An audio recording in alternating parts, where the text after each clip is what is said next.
여러분, 이거 절대 광고 아닙니다. 허리 통증이 오래 가는 건 근육이 지쳤다는 뜻이라서 이런 지친 근육세포에 에너지를 공급해서 회복을 촉진하는 데 부족한 것들을 다이소에서 채울 수가 있어요.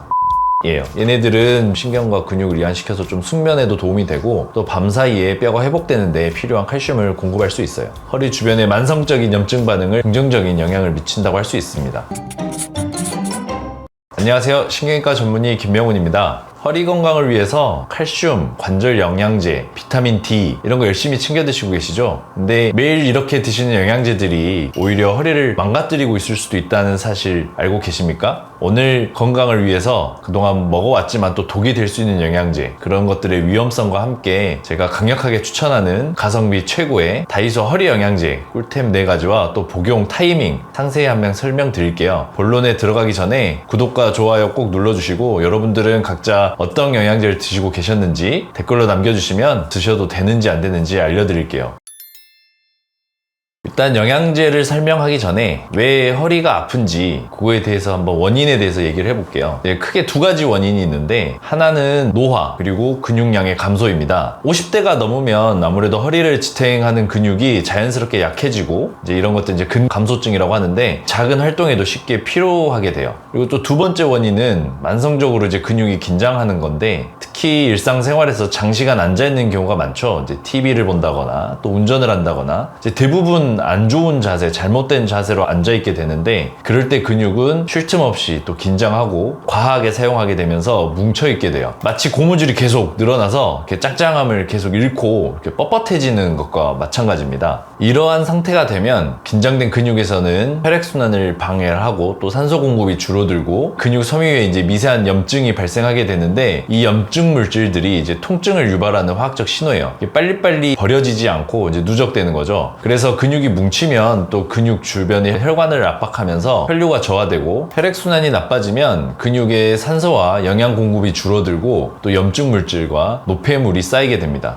허리 아플 때 뭐 뜨거운 찜질이라거나 따뜻한 물에 들어가서 좀 지지면 좀 낫다 이런 분들이 계시죠? 그건 이제 따뜻한 기운이 이제 뭉친 근육을 좀 이완시켜주고 또 혈류를 일시적으로 개선했기 때문이에요. 그렇지만 근본 원인인 만성 긴장을 결국 풀어주는 게 관건이 되겠습니다. 이외에도 숨겨진 통증의 원인이 있는데요. 통증이 한번 오면 왜 이렇게 오래 갈까요? 바로 우리 몸이 통증을 회복할 수 있는 재료가 부족할 수 있어요. 첫 번째는 마그네슘 부족인데요. 이제 마그네슘은 주로 근육 이완에 도움을 주는 미네랄인데, 마그네슘이 부족하게 되면 근육이 잘 풀리지 않고 또 밤에 쥐가 난다거나 근육 경련이 잦아지고 또 요통이 심해지는 경우가 있습니다. 특히 커피나 술을 자주 드시면 마그네슘 배출이 많아져서 더 안 좋을 수 있어요. 그리고 또 하나는 MSM이라고 하는 식이유황인데요. 연골과 인대의 핵심 재료라고 할 수 있습니다. 얘는 염증을 줄이고 또 연골 조직을 구성하는 중요한 성분이라서 부족하면 연골 손상이 심해지고 통증 회복 속도가 현저하게 느려지게 됩니다. 그리고 코큐텐이라는 것도 있는데, 세포 내에서 에너지 발전소를 돌리는 역할을 합니다. 염증 반응을 조절해주고 또 세포의 재생 에너지를 만들어서 이제 나이가 들수록 그런 생성량이 줄어드는데, 생성량이 줄어들게 되면 근육이 손상되고 또 신경이 재생되는 속도가 느려져서 만성 통증으로 진행할 수 있어요. 그래서 이러한 부족한 것들을 다이소에서 채울 수가 있어요. 첫 번째는 MSM이에요. 이거 제가 하나 가져와 봤는데, 이게 아까 말씀드렸죠. 주요 기능은 관절과 허리의 통증을 완화하고 염증을 억제해주는 역할인데, 단순히 보조 성분은 아니고 실제 퇴행성 관절염 환자를 대상으로 한 연구에서 또 통증 감소 효과가 입증되어 있기도 합니다. 연골과 인대를 구성하는 주요 성분인 유황을 공급해서 손상된 조직의 재생을 돕고 허리 주변의 만성적인 염증 반응을 효과적으로 낮출 수 있어요. 이 성분은 임상적으로 관절염과 허리 통증 개선에 대한 연구 근거도 있고, 막 비싼 영양제를 찾기보다는 이런 성분을 꾸준히 섭취하는 게 좀 도움이 될 수 있겠어요. 그리고 다음은 코엔자임 Q10인데, 코큐텐이라고 하죠 보통. 주로 근육 피로를 개선하고 혈류를 개선해 줄 수 있는 약입니다. 세포 속에 미토콘드리아라는 에너지 발전소를 돌리는 핵심 물질인데, 나이가 들수록 이 생성량이 줄어들게 돼서 얘를 보충하면 허리 근육과 또 신경세포의 회복 에너지가 활성화됨으로써 증상이 좋아질 수 있어요. 혈관의 탄력도 높여주고 또 혈류 순환을 원활하게 일어나게 해주고 또 뭉친 허리 근육 주변에 산소와 영양분을 잘 전달할 수 있게 되겠죠. 그래서 통증 회복 속도를 높여주는데 도움이 됩니다. 허리 통증이 오래 가는 건 근육이 지쳤다는 뜻이라서 이런 지친 근육세포에 에너지를 공급해서 회복을 촉진하는 데 도움이 되고 또 혈액순환 개선에도 효과적이라고 할 수 있어요. 만성적인 요통을 겪는 분들에게 필요한 성분입니다.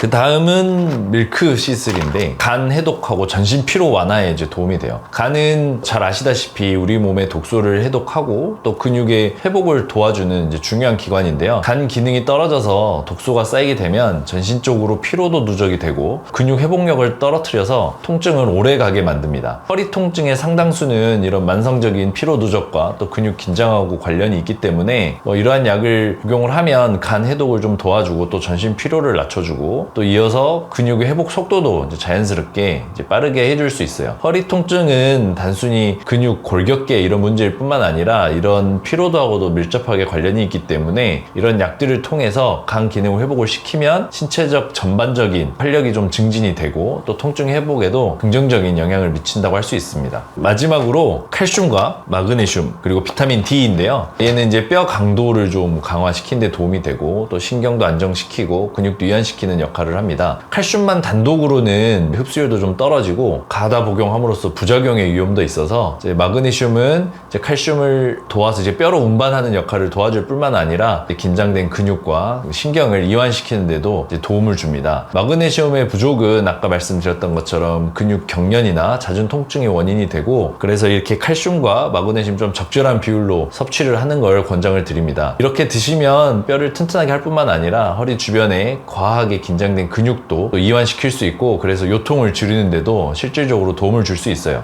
그럼 이러한 영양제들을 언제 복용하는 게 좋냐? 주로 MSM과 CoQ10 얘네들 오존용이고요. 이제 염증 완화하고 에너지 생성에 집중해서 하루 활동을 도와주는데 도움이 되겠어요. 밀크시슬 이건 점심용인데 낮 동안에 활동하면서 쌓인 피로물질을 간에서 좀 해독하고 간 기능을 회복시키는 데 도움을 주니까 이제 낮에 드시는 게 조금 더 좋겠고 그리고 칼슘, 마그네슘 얘네들은 주무시기 전에 복용을 하면 밤에 이제 마그네슘이 좀 신경과 근육을 이완시켜서 좀 숙면에도 도움이 되고 또 밤사이에 뼈가 회복되는 데 필요한 칼슘을 공급할 수 있어요. 다이소 제품이 과연 믿을만한 건가? 다이소 매대 가보시면 여러 가지 종류와 제품들이 섞여 있을 텐데 건강기능식품이 있고 또 그냥 일반 당뇨 가공품도 있고 그렇거든요. 이제 건강기능식품은 식약처, 이제 식품의약품안전처에서 심사와 인증을 통과한 제품이에요. 그래서 과학적으로 어느 정도 입증이 된 성분을 사용하고 제조 기준이 있기 때문에 건강기능식품이라고 이제 명시된 제품이 선택하는 게 좀 더 좋겠고 일반 당뇨 가공품인 건 그냥 우리가 흔히 먹는 사탕이나 젤리나 그런 일반 식품으로 분류되는 거라서 허리 건강을 위해서 영양제를 고르신다고 하면 이제 건강기능식품 마크가 있는 걸 확인하고 구매하시는 게 좋겠습니다. 건강기능식품 마크는 제품 표면에 보시면 이렇게 제품 상자에 이렇게 표시되어 있습니다. 그리고 함량도 꼼꼼하게 체크를 하셔야 되는데 성분 자체는 다 있겠죠. 당연히 다 있는데 이제 필요한 성분이 어느 정도 들어가 있냐 이게 중요하고요. 유효 성분의 함량이 낮은 경우가 많을 수도 있어서 하루에 1500mg을 복용을 해야 하는데 500mg만 들어있을 수도 있고 이런 것도 잘 확인하시고 또 드실 때 뒷면에 일일 섭취량 주요 성분이 몇 퍼센트 몇 mg 들어있는지 확인하시는 게 좋습니다. 이러한 영양제들을 꾸준히 복용을 해도 당연히 해결이 안 되는 경우가 있어요. 영양제에 대해서 좀 자세히 좀 설명을 드렸지만 여기서 가장 중요한 거는 영양제는 치료를 하는 해결사, 치료약이 아니라는 거죠. 이제 아무리 좋은 거, 비싼 거를 드시더라도 통증이 해결되지 않으면 또 다른 원인을 찾아보고 이제 검사를 해보고 해야 되는데 단순히 영양 결핍 문제만으로 할 건 아니고 또 근육이나 인대나 신경이나 이런 척추 구조들 자체가 이미 변형이 많이 진행돼서 구조적으로 문제가 있는 경우도 많기 때문에 반드시 진료를 보시는 걸 추천을 드립니다. 이러한 가장 근본적인 원인은 여러 번 말씀드리지만 잘못된 자세, 결국에는 영양제를 복용하더라도 이러한 생활 습관 자체가 교정이 안 되면 크게 도움을 못 볼 수 있어요. 이제 잘못된 자세가 안 좋은 건 결국에는 근육을 불균형하게 사용하게 되고 더 잘못된 자세를 악화시키는 건데 특히 코어 근육, 복부에 있는 코어 근육이 약하거나 또 허리 주변에 기립근이 안 좋으신 경우 이런 경우에는 척추가 불안정해지고 구조적으로 변형을 진행할 수 있어서 통증이 발생하게 됩니다. 그리고 하나는 이제 과체중인데요. 이제 늘어난 체중은 허리 디스크와 관절에 과도한 부담을 줘서 이제 염증과 퇴행을 가속화시킬 수 있고, 수면 부족, 스트레스 이러한 애들도 근육 회복을 방해하고 또 근육을 긴장시키기 때문에 통증 민감도도 올리게 됩니다. 영양제는 우리 몸이 이제 스스로 염증을 낮추고 손상된 조직을 회복하는데 필요한 재료를 좀 공급해주고 도와주는 역할, 즉 보조제일 뿐이라서 이제 근본적인 자세 그리고 근육 문제를 해결하지 않으면 통증은 계속 지속될 거예요. 그러면 이러한 허리 통증은 어떻게 이겨낼 수 있느냐? 심할 때는 막 참거나 영양제를 더 먹어보나 이러지 마시고 빨리 병원을 방문하셔서 정확한 진단을 받으시는 게 중요하고, 그러한 염증을 줄이는 치료를 병행을 하는 게 가장 빠르고 후유증도 적고 고생도 덜 하시고 아주 안전한 길입니다. 그리고 생활습관 관리를 하는 게 실질적으로 장기적으로 더 중요한데요. 이제 매일 10분이라도 가벼운 스트레칭 그리고 또 코어 운동 이런 것들을 통해서 근육의 긴장을 풀고 균형을 잡아주는 게 중요합니다. 하루에 좀 충분한 7시간, 8시간 내지 충분한 수면을 통해서 몸의 회복 시간을 확보하는 것도 중요하겠고요. 또 수면 중에는 근육과 디스크가 회복할 수 있는 시간이기 때문에 중요하다고 할 수 있어요. 그리고 더불어서 적정 체중을 유지하는 게 허리에 가해지는 압력을 줄이는 아주 확실한 방법이라고 할 수 있습니다. 그래서 오늘 영상에서는 건강을 위해 먹던 영양제가 오히려 허리에 부담을 줄 수 있다는 것부터, 또 가성비 좋은 영양제는 뭐가 있는지, 또 그리고 근본적으로 통증을 해결하는 데는 어떤 게 있는지 알아봤습니다. 이제 핵심은 영양제는 허리의 회복에 필요한 재료를 공급하는 훌륭한 조력자이고, 이제 아무리 이런 좋은 영양제를 드시더라도 또 잘못된 자세와 운동의 부족으로 인해서 근육의 긴장과 혈류 저하가 지속된다면 통증은 해결되지 않고 반복될 거예요. 따라서 건강기능식품 마크를 확인한 영양제로 몸의 기반을 다지는 역할로 하고, 또 매일 10분이라도 스트레칭, 바른 자세, 적정한 체중 유지를 병행하는 습관이, 그러한 노력들이 여러분의 허리 통증을 완전히 해결하고 건강한 노년을 보낼 수 있게 도와줄 거예요. 오늘 영상이 도움이 되셨다면 구독과 좋아요 눌러주시고 또 주변 지인분들에게 이 영상을 꼭 공유해주세요. 감사합니다.